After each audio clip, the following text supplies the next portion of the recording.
지난 10월 3일 개천절에 있었던 광화문 집회와 관련해서 작전도를 보여드리겠다고 했는데 자유수호 국가원로회라는 단체에서 호회 1호 배포했던 거 여러분 보신 분도 계실 테고요. 그 호회 1호의 내용을 보면 그 호회 내용 자체가 군사작전의 내용을 담고 있습니다. 주의 깊게 본 부분은 순국조예요. 순국대 2,000명이 경찰의 발포를 몸으로 받아낸다. 그런데 이게 오래전부터 준비돼 왔구나라는 정황이 있죠, 여러분. 범국민 투쟁원본부의 총괄대표가 전광훈 목사잖아요.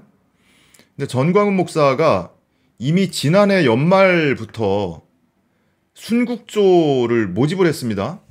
그게 많이 알려지기도 했는데요. 예배를 드리면서 순국조를 모은다. 특히 이제 60세 이상 여성을 중심으로 청와대를 쳐들어가서 문재인 대통령을 끌어내려야 한다. 그러면서 순국조를 모집한다고 했죠. 그러면서 이렇게 유도를 합니다. 총 쏘면 죽을 용기 있는 사람 손 들어봐요. 아멘 하면서 이렇게 손 들어요. 손 드니까 이건 끝났어요. 이걸로 끝난 거야. 이렇게 손을 들어요. 순국을 하겠다고.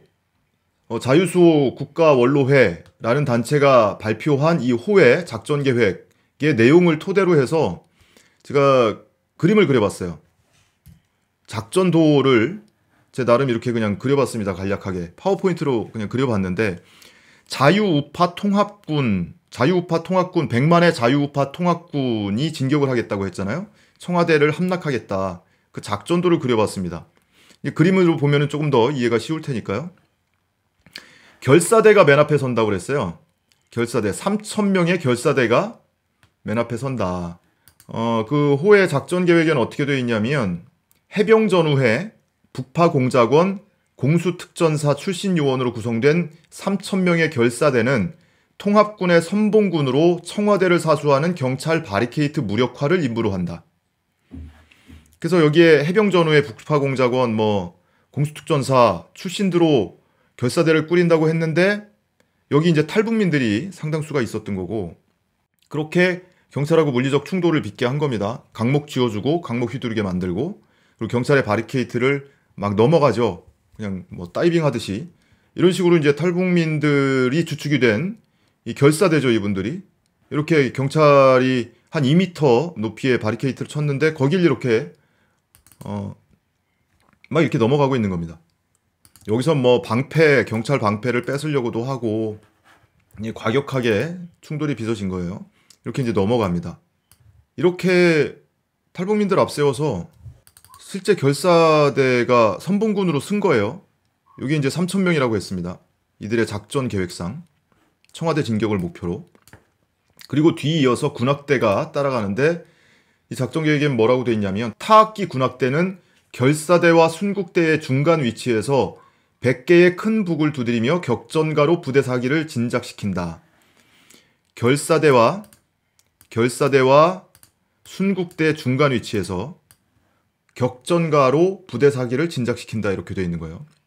이 역할을 한 게 여러분들이 많이 접하신 적기가가 이 역할을 한 거죠. 군악대의 역할을. 적기가의 내용이 뭡니까, 여러분? 그게 민중혁명을 고양하는 그런 내용이잖아요. 가사 내용이. 그러니까 순교를 할 사람들을 앞에는 바리케이트 깨고 뒤에 순국대를 따라붙게 만들고 이들 중에 결사대가 됐든 순국대가 됐든 탈북민들이 꽤 있었던 거 아닙니까? 그들은 적기가가 익숙할 수 있죠. 그 적기가를 거기서 튼 겁니다. 이 군악대 역할을 적기가가 대신했구나.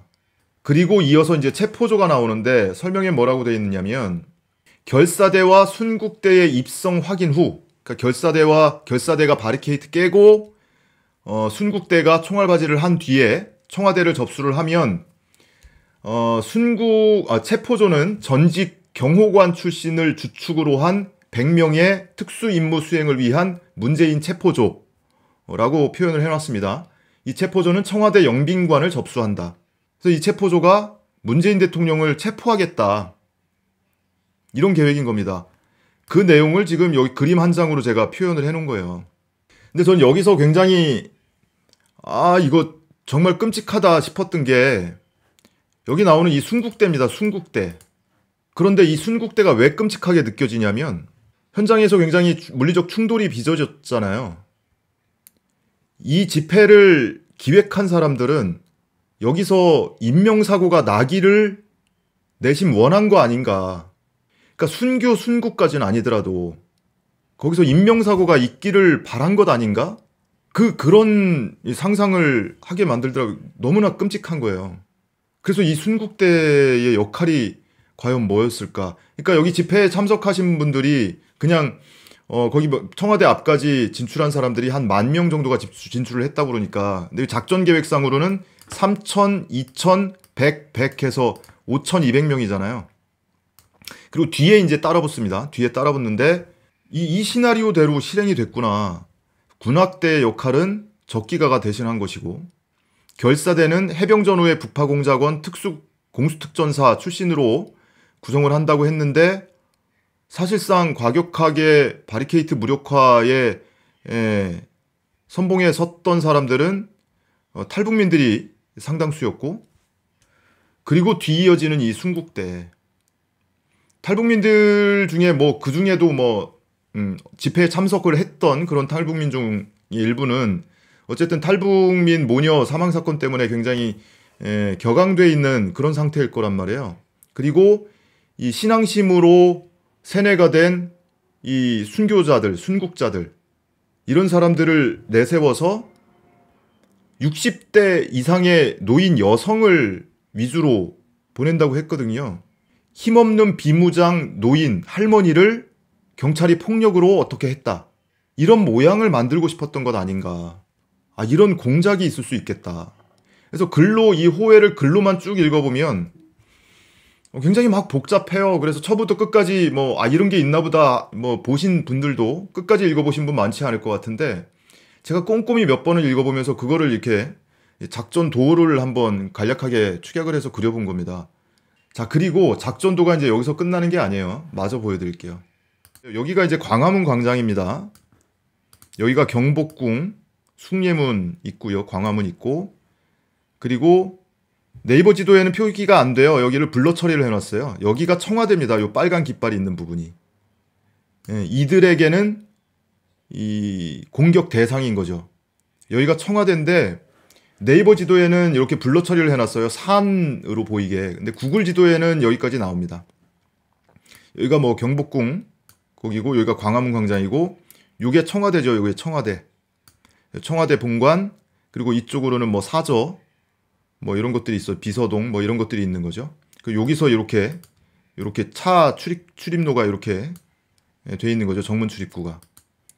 여기는 구글 지도에는 이렇게 청와대가 나옵니다. 근데 네이버 지도에는 이렇게 블러 처리를 해놔서 잘 안 나오죠. 그걸 보시면 됩니다. 여기가 청와대. 이 작전 계획이 어떻게 되어 있냐면 순국대에 이은 2만의 제1연주화부대는 청와대 정문 일대를 장악하여 부대원을 그 자리에 연좌시켜 후방부대 적의 침투를 단절한다. 여기가 이제 제1연좌부대예요. 요 입구, 청와대 입구에 후방부대에서 적이 침투하는 것, 적이라 하면 경찰 병력을 얘기하는 겁니다. 또는 군일 수도 있겠죠. 그걸 여기서 막겠다는 거예요. 총 3단계로 나뉩니다. 경찰의 지원 병력을 차단하는 게. 자, 그리고 제2연좌부대가 이제 나옵니다. 5만 병력의 제2연주화부대는 청운동 지역에서 청와대로 연결되는 지점에 병력을 집결시켜 예상되는 세검정 일대의 경찰 지원군을 차단한다. 청운동 지역이 이쪽이죠? 이쪽. 여기가 이제 청운동 사거리, 청운동 주민센터 있는 그 사거리일 테고요. 이쪽에 5만 병력을 연좌를 시켜서 경찰 지원군을 차단한다. 이런 거고요. 그리고 여기가 제3연주화부대입니다. 제3연주화부대는 5만의 병력으로 효자동 사거리에 집중 배치함으로써 경찰 지원부대의 청와대 경호실과의 합류를 저해하고 80만의 시민군은 작전 종료 시까지 청와대 인근을 완전 장악하여 종북 좌파들의 발호를 원천적으로 봉쇄해야 한다. 그러니까 제1연좌부대, 제2연좌부대, 제3연좌부대 얘네는 경찰 지원 병력을 차단하는 역할을 하는 겁니다.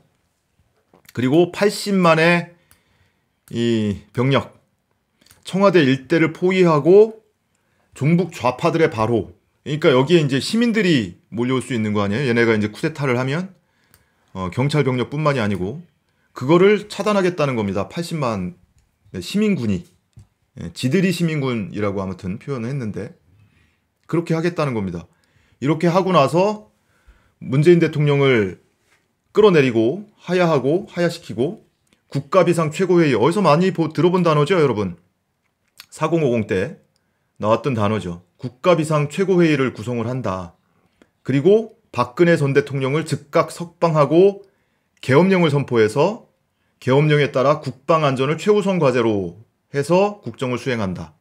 이런 내용이 들어있는 겁니다. 그리고 그 국가비상 최고회의에서는 교육, 주거, 연금 등을 3대 핵심 정책으로 국정을 수행하고 경제 부흥 정책을 강력하게 실천하되 기업에는 자율적 시장 경제를 권유하며 문재인 정권에서 실패가 확인된 소득주도 성장 및 탈원전 정책은 전면 폐기하고 주 52시간제도 무효화한다.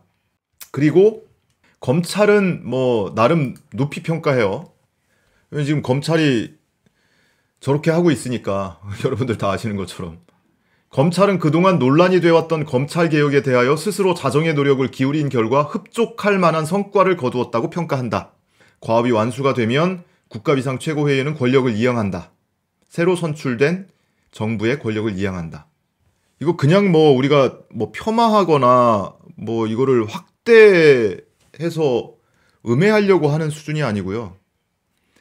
이 글로 나열되어 있는 내용을 이렇게 그림으로 그려보면 저는 모르겠습니다. 저는 뭐 그 병장제대 출신이라 작전도를 제가 그려본 적은 없지만 실제 군에서 작전을 수립했던 그런 역할들을 혹시 하셨던 분들 계시면 올라가 있는 영상에 댓글로 한 번쯤 본인이 느낀 바를 좀 남겨주셨으면 좋겠어요. 이게 도대체 어느 정도 구체적인 것이고 어느 정도 실제 실행계획에 가까운 것인지. 물론 국가보안법을 가장 먼저 떠올리실 텐데 국가보안법에는 이제 반국가단체 구성과 관련한 조항이 있죠. 그래서 반국가단체를 구성하거나 또는 예비하거나 음모하거나 이런 경우에 이제 처벌할 수 있는 조항들이 있고, 내란죄는 형법에 있습니다. 형법 87조에 있는데 내란죄를 뭐라고 정의를 하고 있는 거 하니 국토를 참절하거나 국헌을 문란할 목적으로 폭동한 자, 이걸 내란으로 정의를 하고 있습니다. 수계는 우두머리죠. 사형 또는 무기징역 또는 무기금고. 그러니까 징역하고 금고하고 헷갈리실 수 있는데 징역은 뭐 많이 아시는 것처럼 뭐 그 교도소에 들어가서 사는 겁니다. 그래서 노역을 하죠. 금고는 교도소에 수감은 되는데 노역을 안 합니다. 노역이 없어요. 그 차이입니다. 그래서 뭐 징역으로만 그냥 이해를 하셔도 좋아요. 그래서 수계는 사형이나 무기징역. 모의에 참여하거나 지휘하거나 기타 중요한 임무를 한 사람은 사형, 무기 또는 5년 이상 징역. 단순히 폭동에만 관여해도 5년 이하의 징역. 이렇게 명시가 되어 있고요. 지금 이제 내란 선동을 했다고 지금 하는 거 아니에요, 우리는? 여기는 이제 90조에 나옵니다. 형법 제90조에 나오는데 예비, 음모, 선동, 선전을 할 경우에는 3년 이상의 유기징역. 최소 형량이 3년입니다. 그러니까 3년이 어느 정도인가를 이해하기 쉬우시려면 살인죄가 최소 형량이 5년이에요. 존속살인죄가 7년 이상. 법정 형량이, 최저 형량이 그렇습니다. 살인죄보다 조금 못한 거죠. 선동, 선전. 내란 선동하는 경우에 3년 이상의 유기징역.